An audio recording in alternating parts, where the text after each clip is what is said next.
चुंबक का एक बहुत महत्वपूर्ण प्रश्न जो बोर्ड में पूछा जाता है, चुंबकीय बल रेखाएं से आप क्या समझते हैं, इसके गुण लिखिए। इसको लेकर आपके बीच में है। तो चुंबकीय बल रेखाएं, कोई भी जैसे एक चुंबक है, एक दंड चुंबक या बाहर चुंबक की बात अपन करते हैं, तो मान लीजिए ये आपका एन और ये एस ध्रुव। अब इसमें से हम एक चुंबकीय सुई लेकर और इस टाइप से उसकी निडिल रहती है, उस निडिल से अपन उसको आगे से आगे रखते जाते हैं, इस टाइप से और ऑटोमेटिक एक रास्ता बनता जाता है, एक पथ बनता जाता है, इस टाइप से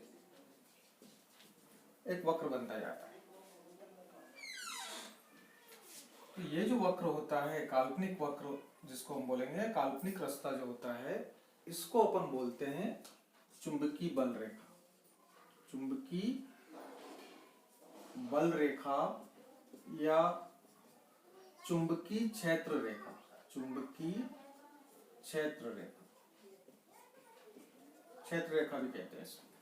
तो परिभाषा इसको कैसे कह सकते हैं, तो हम परिभाषित यदि हमको करना हो तो बहुत सिंपल वे में, ज्यादा मैं इसमें डीप में नहीं जाऊंगा, बहुत सीधे से अपन बताते हैं कि कोई भी जो एकांक उत्तरी ध्रुव है, एकांक उत्तरी ध्रुव अगर हम लिए इसको, और वो यदि जिस पथ के ऊपर गति करता हुआ आगे बढ़ता है, उस रास्ते को या उस वक्र को या उस पथ को चुंबकीय क्षेत्र रेखा कहते हैं।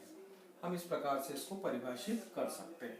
चुंबकीय जो बल रेखा है, इसको हम इस प्रकार से परिभाषित कर सकते हैं कि चुंबकीय क्षेत्र वह काल्पनिक रेखा है या वक्र है जिस पर कोई एकांक उत्तरी ध्रुव गमन कर सकता है। ठीक है। अब इसके बहुत सारे गुण होते हैं, उसी गुण के आधार पर एक और परिभाषा इसमें से हम बना सकते हैं कि जो यदि कोई भी चुंबकीय बल रेखा है या चुंबकीय क्षेत्र रेखा है, इस चुंबकीय क्षेत्र रेखा के किसी भी पॉइंट के ऊपर, यहाँ पर ले लें अपन, यहाँ पर ले लें, यहाँ पर ले लें, किसी भी पॉइंट के ऊपर यदि स्पर्श रेखा खींची जाए ऐसे, तो ये यहाँ पर चुंबकीय क्षेत्र को दर्शाती है। तो एक परिभाषा हम इस प्रकार से भी चुंबकीय बल रेखाओं की दे सकते हैं कि चुंबकीय क्षेत्र रेखा वह काल्पनिक रेखा है या वह काल्पनिक वक्र है जिस पर खींची गई स्पर्श रेखा चुंबकीय क्षेत्र की दिशा को बताती है या प्रदर्शित करती है। तो दो प्रकार से हमने परिभाषाएं चुंबकीय बल रेखा की या चुंबकीय क्षेत्र रेखा की दी। एक हमने बोला कि चुंबकीय बल रेखा वह काल्पनिक वक्र है जिस पर एकांक उत्तरी ध्रुव गमन कर सकता है, या दूसरा हमने बोला कि चुंबकीय बल रेखा वह एक ऐसी बल रेखा है जिसके किसी भी बिंदु पर यदि स्पर्श रेखा खींची जाए तो वहां पर वह चुंबकीय क्षेत्र की दिशा को दर्शाती है। अब देखिए आप यहाँ पे अपन देखते हैं तो यहाँ से चल रही है चुंबकीय बल रेखाएं, है ना, इनकी दिशा इधर है और यहाँ तक जा रही है। अब ऐसा नहीं कि बाहर ही जा रही है, अंदर यहाँ पर भी ये कर्व इस टाइप से पूरा कंप्लीट हो रहा है। तो ये इस टाइप से, तो चुंबक के अंदर बल रेखाएं की दिशा क्या रहेगी, एस से एन की तरफ, और चुंबक के बाहर एन से एस की तरफ है। ये आपको ध्यान रखना है। जो आपकी विद्युत बल रेखाओं की बात जब हमने करी थी, तो विद्युत बल रेखाएं जो है खुला वक्र हुआ करती थी, अपन प्लस क्यू और माइनस क्यू लेके और बनाते थे इस टाइप से, यहाँ से ऐसे, है ना। तो ये बाहर खुला वक्र हुआ करती थी, लेकिन यहाँ पर ये पूरा बंद वक्र है। क्या है, चुंबकीय बल रेखाएं बंद वक्र है। तो अब परिभाषा आपको क्लियर हुई है, कॉन्सेप्ट क्लियर हुआ। अब इसके गुण के बारे में अपन थोड़ा सा देख लेते हैं, इसके कौन कौन से गुण हैं।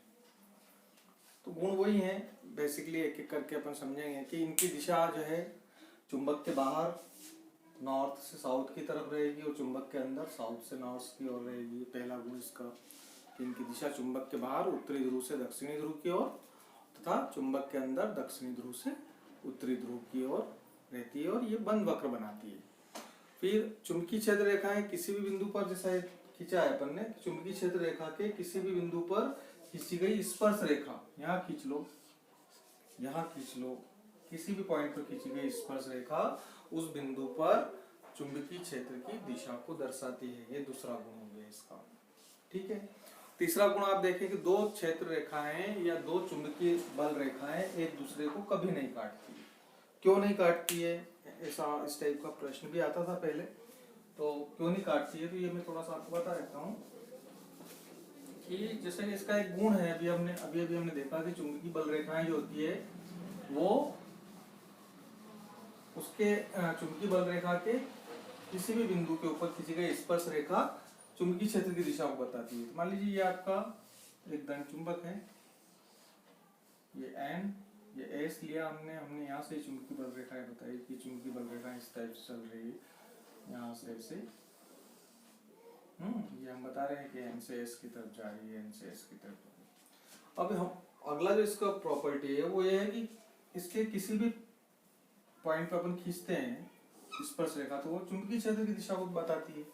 अब यदि दो बल रेखाएं एक दूसरे को काटे, सपोज करें, ऐसा होता नहीं है लेकिन सपोज करें कि किसी पॉइंट पर कोई बल रेखा यहाँ से गई और वो उसने इस टाइप से काटा इसको, तो ये जो इनका कटान बिंदु होगा, इस कटान बिंदु पर स्पर्श रेखाएं दो तरीके से खींची जा सकती है, एक यहाँ पर भी खींची जा सकती है, दूसरी यहाँ पर भी खींची जा सकती है। इस लाइन के संगत, इस बल रेखा के संगत स्पर्श रेखा इस दिशा में होगी, इसके संगत स्पर्श रेखा इस दिशा में होगी। तो एक ही बिंदु के ऊपर चुंबकीय क्षेत्र की दिशा दो आ रही है जो कि संभव नहीं है। इसलिए कहा जाता है कि चुंबकीय बल रेखाएं कभी भी एक दूसरे को नहीं काटती। और जहां पर आपका देखते हैं कि जहां पर इसकी जो सघनता ज्यादा होती है वहां पर क्या होगा, चुंबकीय क्षेत्र ज्यादा होगा, और जहां पर कम सघन होगी वहां पर चुंबकीय क्षेत्र कम होगा। एक गुण इसका ये भी है। और ये क्षेत्र, जो क्षेत्र रेखाएं हैं ये डोरी के समान सिकुड़ने का प्रयास करती है विजातीय ध्रुवों में, इसलिए आकर्षण होता है, फैलती है तो सजातीय ध्रुवों में प्रतिकर्षण होता है। तो ये इसके कुछ पॉइंट्स थे चुंबकीय बल रेखाओं के। तो ये आपका प्रश्न एक कंप्लीट होता है कि चुंबकीय बल रेखाओं से आप क्या समझते हैं और इसके गुण लिखिए। तो इस टाइप को आपको चुंबकीय बल रेखाओं को परिभाषित करते हुए इसके 5-6 गुण लिखना है। विद्युत क्षेत्र रेखाएं और चुंबकीय क्षेत्र रेखाओं में अंतर, इस टाइप का भी एक प्रश्न कभी कभी पूछा जाता है। विद्युत क्षेत्र रेखाएं और चुंबकीय क्षेत्र रेखाओं में क्या अंतर है। तो जैसा कि हम जानते हैं कि जो विद्युत क्षेत्र रेखाएं थी, विद्युत बल रेखाएं थी, तो वो हमेशा प्लस क्यू आवेश से निकलकर माइनस क्यू आवेश पर जाती थी, ठीक है, और ये खुला वक्र बनाती थी, जैसे प्लस क्यू आवेश से निकल के और माइनस क्यू आवेश की तरफ जाती थी इस टाइप से, और ये खुला वक्र बनाती थी, है ना, अंदर इसके कुछ नहीं रहता था, चालक के अंदर ये विद्यमान नहीं होती थी। जबकि हम चुंबकीय बल रेखाओं की बात कर रहे हैं तो ये एन से निकलकर और एस की तरफ, बाहर की तरफ जा रही है, और अंदर एस से एन की तरफ जा रही है। इसका मतलब ये बंद वक्र बना रही है। तो दोनों में बेसिक डिफरेंस क्या है कि विद्युत बल रेखाएं प्लस क्यू आवेश से निकलकर माइनस क्यू आवेश पर जाती थी, खुला वक्र बनाती थी। चुंबकीय बल रेखाएं एन ध्रुव से निकलकर एस ध्रुव की ओर जाती है चुंबक के बाहर, और चुंबक के अंदर एस ध्रुव से एन ध्रुव की ओर जाती है। इस प्रकार से ये पूरा एक बंद वक्र बनाती है। दूसरा डिफरेंस अपन चाहो तो इसी बात को घुमा फिरा के लिख सकते हो कि चालक के अंदर ये विद्यमान नहीं होती है विद्युत बल रेखाएं, जबकि चुंबकीय बल रेखाओं की बात करो तो वो चुंबक के अंदर भी विद्यमान होती है। फिर तीसरा डिफरेंस अपन चाहो तो लिख सकते हैं कि ये विद्युत बल रेखाएं खुला वक्र बनाती है और चुंबकीय बल रेखाएं बंद वक्र बनाती है। तो इस प्रकार से 3 डिफरेंस अपन इन दोनों के बीच में दे सकते हैं। एक और क्वेश्चन आपका जो है इससे रिलेटेड रहता है, वो है चुंबकीय द्विध्रुव से आप क्या समझते हैं और चुंबकीय द्विध्रुव आघूर्ण को परिभाषित कीजिए। तो ऐसी, जैसा आपने विद्युत द्विध्रुव की बात करी थी कि एक ऐसी व्यवस्था होती है जिसके अंदर जो है प्लस क्यू और माइनस क्यू आवेश जो रहते हैं उसको अपन रख देते हैं, तो ऐसी व्यवस्था को विद्युत द्विध्रुव कहते हैं। ऐसे कैसे यहाँ पर समान ध्रुव प्राबल्य के दो विजातीय ध्रुवों को एक दूसरे से कुछ दूरी पर रख दिया जाता है। मान लीजिए एक विजातीय ध्रुव आपका ये QM और एक ये QM है, इन दोनों को एक दूसरे से अल्प दूरी 2L पर अगर रख दिया जाए तो ये जो व्यवस्था होगी, ये व्यवस्था आपकी क्या कहलाएगी, एक प्लस QM कहें या इसको QM1 बोल दो, इसको QM2 बोल दो। ये ध्रुव प्राबल्य का इंडिकेशन मैंने आपको दिया है QM1 और QM2। तो आप QM1 और QM2 भी इसको बोल सकते हैं। बहुत सी बुक्स में M1 और M2 भी लिखा हुआ होता है। तो जिस प्रकार से हमने विद्युत द्विध्रुव को परिभाषित किया था उसी प्रकार से हम चुंबकीय द्विध्रुव को भी परिभाषित कर सकते हैं।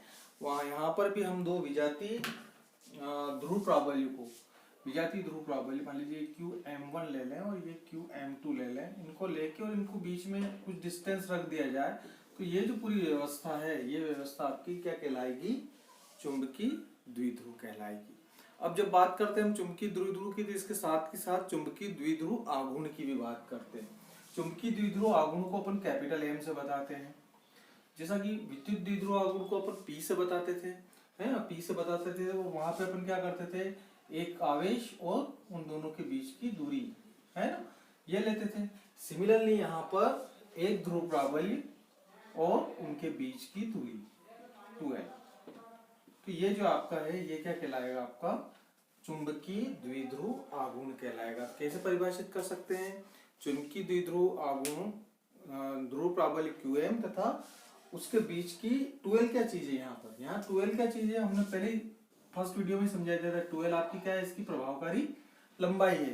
तो कोई भी चुंबक है, उस चुंबक का ध्रुव प्राबल्य और उसकी प्रभावकारी लंबाई के गुणनफल को चुंबकीय द्विध्रुव आघूर्ण कहते हैं। चुंबकीय द्विध्रुव आघूर्ण कहते हैं। ये सदिश राशि, इसकी डायरेक्शन S से N की तरफ होती है, हम पहले बता चुके हैं। और इसका एक दूसरा सूत्र अपन जब करंट लूप की बात करते थे, उधर करंट लूप की बात हम करते थे, तो वहां पर हम M = I × A निकालते थे। M = I × A, धारा इंटू क्षेत्रफल, और इसी के आधार पर इसका जो है विमी सूत्र और मात्रक दिया जाता है। तो मात्रक इसका क्या हो जाएगा? मात्रक की बात करें तो I को हम बताएंगे एम्पियर में, और A मतलब क्षेत्रफल मतलब मीटर स्क्वायर। तो एम्पियर मीटर स्क्वायर जो है इसका मात्रक हो जाएगा। और विमी सूत्र की यदि बात करो आप कि विमी सूत्र क्या होगा, तो विमी सूत्र भी अपन इसी से निकाल सकते हैं। विमी सूत्र M0 है ना, एरिया है, एरिया का L² T0 और I धारा के लिए एम्पियर A, ये आपका विमी सूत्र हो गया। तो इस प्रकार से एक छोटा सा क्वेश्चन ये भी आपका तैयार हो जाता है कि चुंबकीय द्विध्रुव से आप क्या समझते हैं? चुंबकीय द्विध्रुव आघूर्ण को परिभाषित करते हुए इसके मात्रक और विमी सूत्र लिखिए। तो ये इस प्रकार से 3 प्रश्न अपन ने इसमें देखे हैं। चुंबकीय बल रेखाओं से आप क्या समझते हैं? इसके गुण लिखिए। विद्युत क्षेत्र रेखाएं, चुंबकीय क्षेत्र रेखाओं में क्या अंतर होता है? और चुंबकीय द्विध्रुव से आप क्या समझते हैं? चुंबकीय द्विध्रुव आघूर्ण के लिए उसका मात्रक और विमी सूत्र लिखिए। ठीक है, ये वीडियो आपको पसंद आया तो लाइक कीजिए, चैनल को सब्सक्राइब कीजिए। धन्यवाद।